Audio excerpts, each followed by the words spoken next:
We now continue with our look at The Vindication of the Rights of Woman, or at least rather an excerpt from it, by Mary Wollstonecraft. As noted in the earlier video, Wollstonecraft seems to fall solidly within the virtue theory camp, the idea being that morality in moral assessment is based on virtues, and the objective is to become virtuous, and the usual payoff for being virtuous is happiness. She also adds in the notion of obligation of duties as part of virtue. So one question that comes up morally is, what obligations do we have? Now, of course, there are legal obligations that are imposed by the state, and there are various other obligations imposed socially that are constructed by us. But there is the kind of general question of, do we have any duties or obligations that are kind of built in to us? Now, Wollstonecraft thinks yes, there are such duties, or at least a such duty, or rather more. So she believes that engaging in one's obligations, one's duties, is something that makes one independent. So in the case of women, what are their obligations? Now, traditionally, of course, at least in the context of the United States and many other cases, the woman is generally seen as having to put herself second or third, behind her husband, behind her children, etc. And Wollstonecraft takes the view that the first duty of women is to themselves as rational creatures. So their first obligation is to themselves, and the foundation of this seems to be that they're rational beings. Now, she doesn't mean that this is a selfish thing, that somehow women are supposed to know their duties and be selfish. That would be a straw person characterization of this. And of course, in the case of, again, speaking broadly traditionally, it's generally assumed that men have kind of a first duty to themselves, and women are usually seen as having the obligation to the man. Well, obviously, there can be exceptions. Now, she does believe that women have other obligations. Sort of next, sort of tied for second, are duties and obligations as citizens, and assuming they have children, of course, duties and obligations of being a mother. And she believes that, and the reason why, you may be wondering, why is there the picture of a doll there? And the reason is this. She claims that if one does not fulfill these duties, specifically a duty to oneself in the case of women, this is degrading and makes women into mere dolls, which is an argument made later on by other feminist thinkers. So she also believes that society should be changed in other ways too, not just in terms of obligations for women and freedom for women, but in general. So she hopes that someday society will require that men fulfill the duties of a citizen or face the consequences of being despised for it. She also believes that women should also be active citizens and be equally intent, if they're married, to manage her family, educate her children, and assist her neighbors. So she is advocating for obligations for men, moral duties of citizenship, and also this should apply to women as well. So what virtue theorists always have to do, of course, is address the question of, how does one become virtuous? And in Wollstonecraft's case, she considers the special obligations that women faced in her time. And it's worth considering, are these obligations that are still, or these barriers, these obstacles still faced today? And this will, of course, vary from country to country, location to location, and even person to person. But Wollstonecraft says that in order for a woman to be both virtuous and useful, this requires first the protection of civil laws.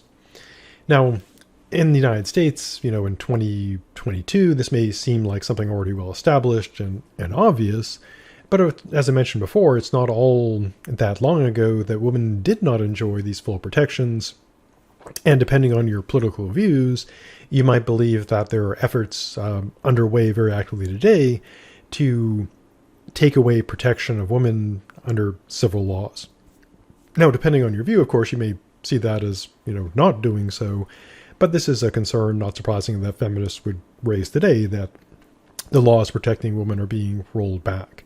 And of course, we shouldn't just consider the United States, in 2022. We should also consider other countries as well, because Wollstonecraft is not just concerned about our own country, but women in general. And not surprisingly, in different places, women do not have much in the way of protection of civil laws. Secondly is the matter of dependence.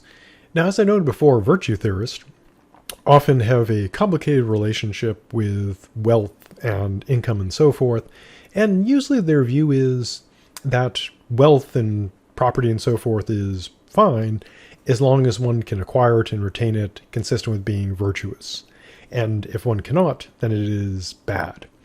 So Wollstonecraft claims that a critical thing for women is to be independent of their husband for subsistence, and during the life of the husband, and also after his death. And so she advocates for independence. Now, you'll note that she references, the husband quite a bit, so doesn't say a lot in this particular context about women who choose not to marry, or who may choose to marry someone other than a man. But that is a matter for, additional discussion. So why do women need to be independent, financially of their man, or men in general? Well, one thing, of course, is the virtue of generosity. If one has nothing of their own, one cannot engage in the virtue of generosity, because giving away stuff that belongs to other people is not generous. Now, of course, a person can be generous in other ways, but a person who has nothing of their own cannot be generous, at least according to her. And she also holds the view that freedom is required for virtue. She also seems to believe in natural rights, something a popular concept during this time period, and even today. John Locke, for example, a famous natural rights theorist, and Locke was writing before Wollstonecraft, so she'd be quite familiar with Locke's view.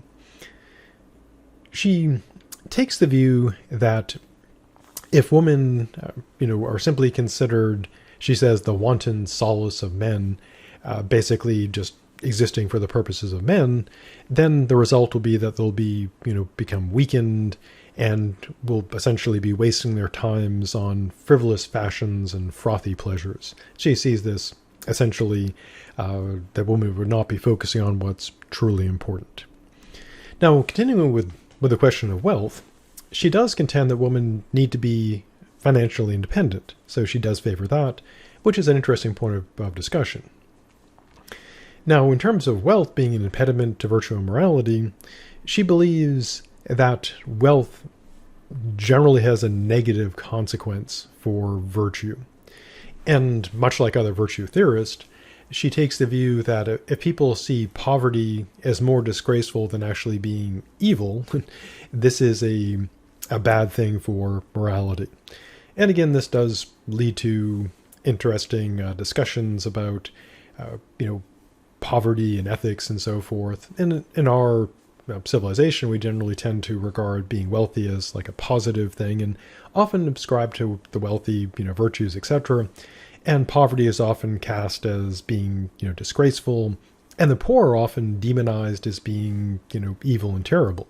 So Wollstonecraft, does seem to have a point relevant today that poverty is regarded as, more disgraceful than being, say, a wealthy, we can think of as a bad person. Now, of course, people can have opposing viewpoints to that. So how should society work according to Wollstonecraft? Well, today, of course, this will not seem very radical, but during her time, quite radical. Her view is that women ought to have representatives in government instead of being governed simply by men, to have no representation. And of course, today we generally accept, at least like most countries, that women ought to be allowed to vote, should have the right to vote, and ought to have the right to be represented and serve as representatives. Now, she does bring up some criticisms about the system of her time, that the system of representation of her time is a tool of despotism, and she points out, kind of correctly, that women of her time in the United Kingdom were as well represented as the people supporting the royalty, the people who are poor, because in her time, of course, the wealthy controlled government, kind of in our time as well. She notes about how the taxes on the people aim to support the idle royalty. She sees that as, a terrible thing. And of course, even though the royalty are less powerful today, this could be still a criticism leveled today. And of course, in the United States, we don't have, technically speaking, a royalty, but one could raise a similar criticism about how taxes are distributed. And of course, one could argue against that as well. And she believes that these bad aspects of her society at her time needed to be taken care of, to be dealt with and leveled by virtue, and to avoid all these, terrible things. That luxury, was itself, bad for those who just simply inherited it. And then poverty is also bad. So essentially what we call today economic inequality, she regards as a bad thing. Now, again, this is something morally can be debated. And she does tie this into issues of gender and the disparity there.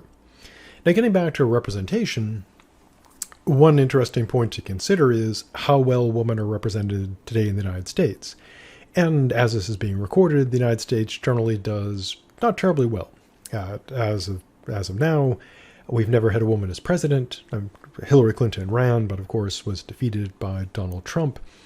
And even in Congress and governorships and state legislators, women are numerically underrepresented, because women are about 51% of the population, and clearly not, 50% of the political leadership.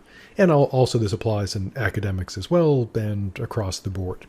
Now, one can make arguments defending that women have other concerns, etc., etc., but it is a point worth considering. Why is it the case that women are so unrepresented in politics and positions of leadership, etc.? Now, Wollstonecraft continues looking at more problems.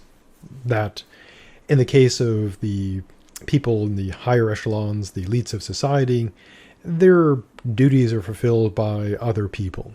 And her view is very critical of the rich, which he calls essentially the idle rich, is that they sacrifice, so much to these vain pleasures. So she believes that these kind of empty pleasures of the rich rob them of the chance to be virtuous. Now, she's also critical of how government works, that these things are, positions of responsibility and authority are, essentially taken and, misused, which is a concern that can be raised today. And she closes the bit about some of the more problems with this note that women all want to be ladies, having nothing to do, but listlessly to go, they scarcely care where. So she's very concerned with people having, especially women, having meaningful duties to fulfill. And she thinks that society so focused on wealth is a bad thing for everybody, but women in particular. So what kind of solution does she offer to this problem? Because it's one thing to bring up problems, but quite another to offer solutions. So her solutions today, in the United States, 2022, won't seem particularly radical. She contends that women might be able to not just be nurses, but also be doctors. And of course, today, there are women who are doctors. But one can, again, raise the question, is this, proportionate? Are there, 50% of doctors, women? And do women have the same opportunities based on their ability to become, doctors and hold other positions as well as men? Also, politics again, of course. She believes that women should be able to engage in politics. And again, in the United States in 2022, compared to, Britain back in the 1700s, women do have many more opportunities. But again, one should consider the amount of representation women actually do have in government. And even with considering that, one should look at the laws. Do the laws actually serve the interest of women in general. And again, people have particular interest and concerns, so you just can't sweepingly talk about women or men, but you can kind of broadly discuss issues of women's rights, etc. She's also as concerned about, during the time period that she was writing in, the jobs open to most women were quite menial and paid terribly. And today, of course, one can say, well, women have access to pretty much all jobs, but a common criticism by modern feminists is that women make working the same hours, same job, same education, etc., adjusting for all those factors, the women still make less. In fact, there are days that some people note how long into the next year a woman would have to work to make the equivalent of a man would make in a year. Now, this can all, again, be debated, but one can look at the actual numbers and note that this, in fact, is true. Adjusting for all those factors, women do make less than men, seemingly the only difference being that they are women. Again, because this is adjusts for education, hours, experience, etc. Now, in the case of government, she adopts a view kind of similar to our good dead friend Aristotle. You might recall from Moral Education that Aristotle advocates, the state making people good. Now, her view is a bit nicer in a way, that the state should be not necessarily just like making people good, but be, mindful of the happiness of its people. And she thinks the government of her time was failing women because it doesn't provide, opportunity for women to have honest, independent, ways of holding, occupations, etc. And so she advocated, of course, this opportunity for women. And again, today we would say that women have many opportunities, but it is worth considering, do women of comparable ability, education, etc., do they have the same opportunities as men? She also believes that women should have a civil existence as well. And again, today we do have this. Obviously, things are quite a bit different than the 1700s, but she was quite concerned about this. And we can still raise the concern today, do women have the same, degree of civil existence, married or single? And as she notes, if this change does not occur, woman will droop, like in her expression, like the lily broken down by a plowshare. She then turns to the notion of respect and protection. Now, she claims something that may seem kind of odd, that the most respectable women are the most oppressed. Now, today, of course, we would tend to think this is absurd, because if we think of the most, say, respectable woman, we would tend to think of women with a great deal of wealth, power, and influence, like Hillary Clinton, Oprah, of course, and other women of note, athletes, professionals, business people, politicians, like Nancy Pelosi, etc. And we wouldn't think of, say, Oprah as being oppressed. Now, by respectable here, though, she doesn't mean like that. She means those that are seen as most respectable by the society of her time. And today, one could say that role would be fulfilled by people or women who were not in these respected positions, but fulfilling what one might call more traditional roles, focusing on, say, their appearance, etc. The things that Wollstonecraft is critical of. And she asserts that being like that, just focusing on appearance and beauty and, being appealing to men and obeying men, would cause them to become contemptible because they're being treated with contempt. And this is a point made by feminists today, that the way women are perceived and treated in the context of such things as obviously things like pornography, media, and sexism, etc., is very damaging to women. And Wollstonecraft definitely agrees. Now, again, in her time, women had far fewer opportunities than they do today, although this can still apply to countries outside the United States, and possibly to the United States in some cases as well. So she notes that in her time, because of the lack of opportunities for women, they had to waste away their lives. People who might have been physicians, might have managed a shop, might have, worked their own jobs. And she makes the point, one echoed by feminists today, that a woman who earns her own way is more respectable than the most accomplished beauty. Now, Wollstonecraft is not advocating being, ugly, but she is advocating the view that accomplishment is better than just simply one's appearance.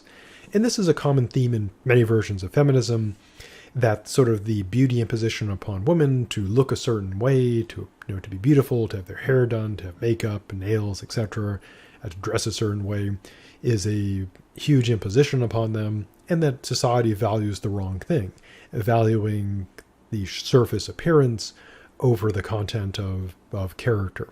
And this ties into gender, obviously, because that kind of expectation is not put on men. I mean, yeah, true, men who are handsome, do have advantages, but there's not that same pressure. And one way this manifests was shown in the case of, when we talk about women in politics.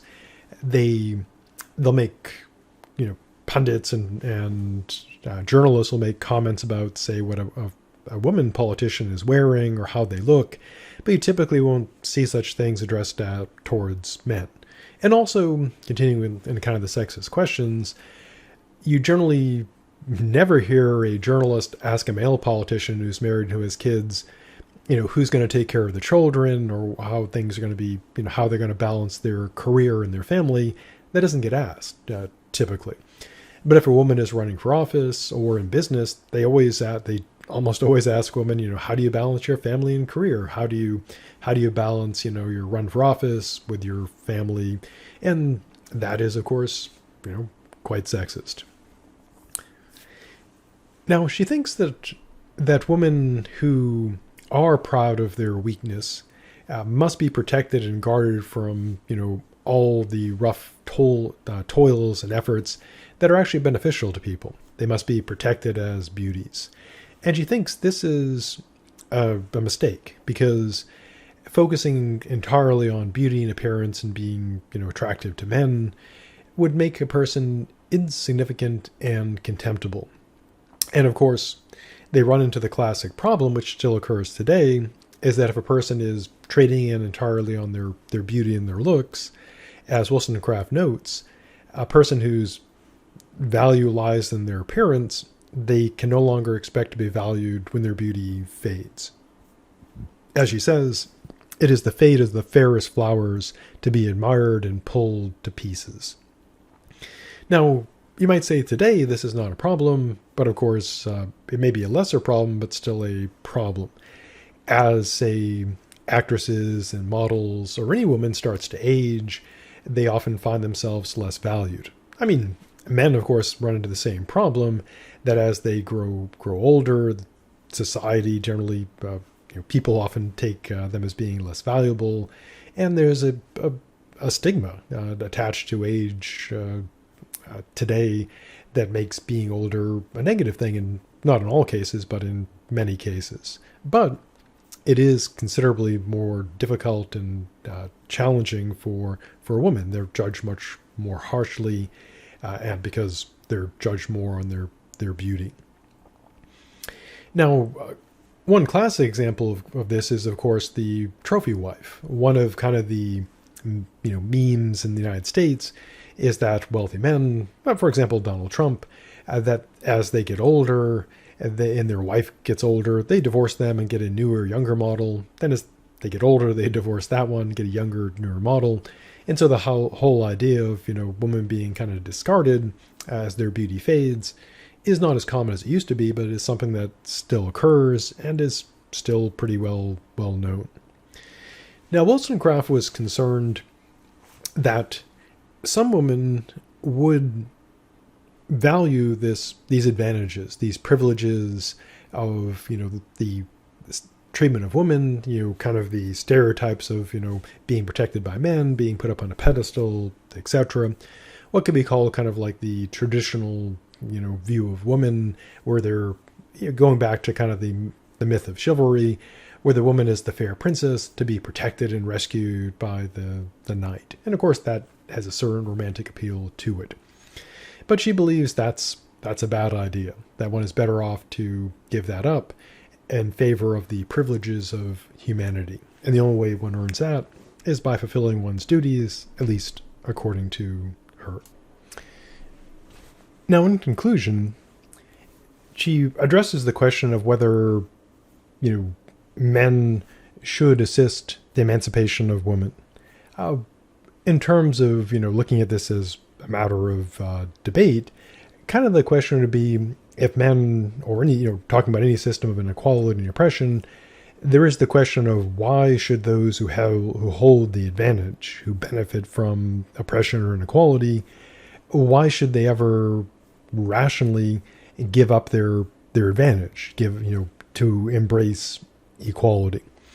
And there's often this, in politics and so forth, there's often this fear on the part of people that if they, embrace equality, that they allow people in other groups that are at a disadvantage to, move up and receive equaler rights, that somehow this will hurt them, that they're giving up, say, their privilege and their position.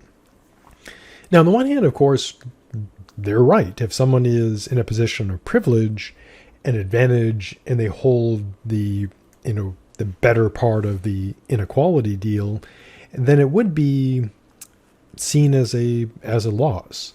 So, for example, as a man, if all the advantages that I get from being a man over women are advantages that I have, and if society, the more equal society gets, the more those advantages that I would lose. And on the face of it, it would seem, foolish to give up such advantages. Or one could make that claim.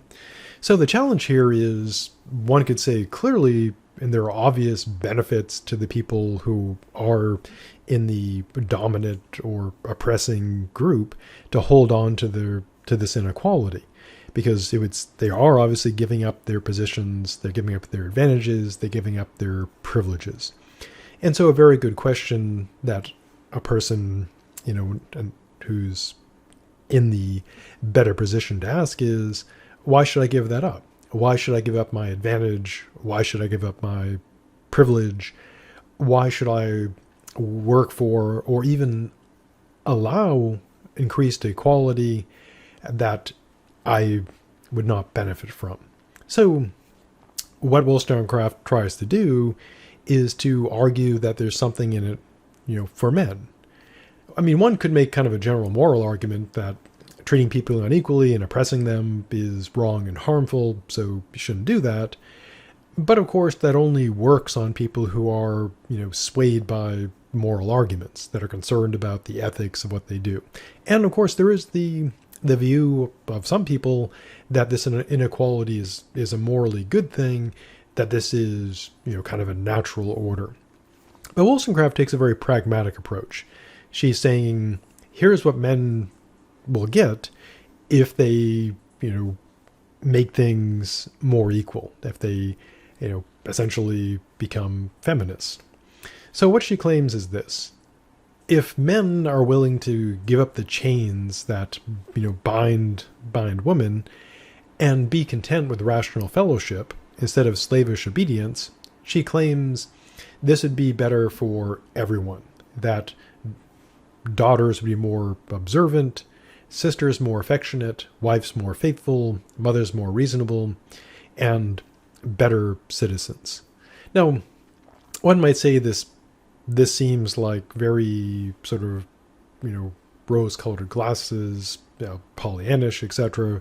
But what she's essentially saying is that it would be better for men because it would be better for women, and then women would be, would be a better, fairer society.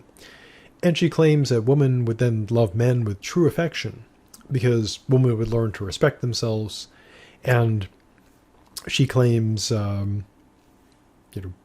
that the peace of mind of a worthy man would not be interrupted by the idle vanity of his wife, nor would babes sent to nestle in a strange bosom, having never found a home in their mothers.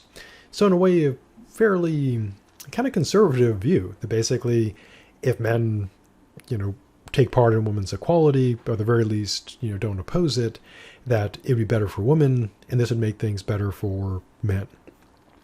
Now, if we do engage in the debate of would equality be better for man than inequality, that is, an important point of moral discussion. Again, on the side of, maintaining inequality, if one is in the oppressor class and the dominant class and it gains unfair and unjust advantages over people by simply being, in this case, like a man, then there is the question of why one should give that up. And again, there's the classic moral argument that because that's evil and you shouldn't be evil. But then there's the practical argument. So Wollstonecraft tries to motivate men pragmatically that they will be better off in this case. Now, as a closing point, one thing that, in a way, it's kind of awful that helped, sort of push women's equality was financial inequality. That the idea that, you could have a single income house where like the man works and the woman doesn't work, not very realistic anymore. And so one thing that, again, kind of ironically, that has helped develop more equality to a degree is that both people, if there's a couple, they have to work because of the economic, problems. And so one thing, a very pragmatic appeal to men is that, well, you kind of have to accept that if you're married, that your wife is going to have to work and have a career, because otherwise, unless you're extremely wealthy, you're not going to be able to afford anything. So that is one pragmatic reason why men should push for, equality. In part, ironically, because of economic inequality, which is a whole other matter, but of course is strongly connected to issues of gender inequality. So that concludes our look at the Vindication of the Rights of Women of Mary Wollstonecraft. And next we'll move on to the issue of equality and ethnicity or race.